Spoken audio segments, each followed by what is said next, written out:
Een landelijke primeur in Wenningcorporatie Laan. De eerste thuisbatterij is aansluiten in een nijbouw hier Wente van thuiswonen in Dokkum. Nou, het is niet zozeer spannend, het is wel juist heel erg leuk. Het is een gezonde spanning eigenlijk. Ja, het is wel bijzonder om een woning zeg maar te voorzien van een batterij. Sociale huurwoning. En wij doen er niet één, maar wij doen gelijk 34 woningen hier in de Fonteinslanden. Krijgen allemaal een 5 kilowattuur thuisbatterij.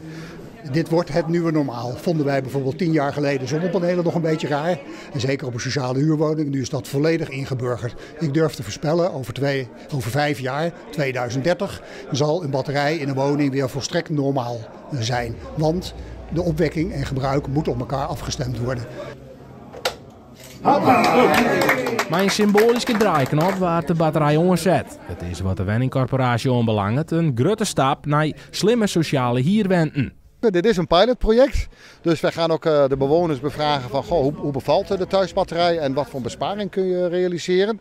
Maar op het moment dat deze pilot slaagt, dan denk ik dat wij als thuiswoner wel ook andere woningen die wat meer geëlektrificeerd zijn. Dat zijn sowieso de nieuwbouwwoningen, maar op termijn zullen we ook andere woningen gaan elektrificeren. Dan zullen we waarschijnlijk ook de stap maken naar de thuisbatterij.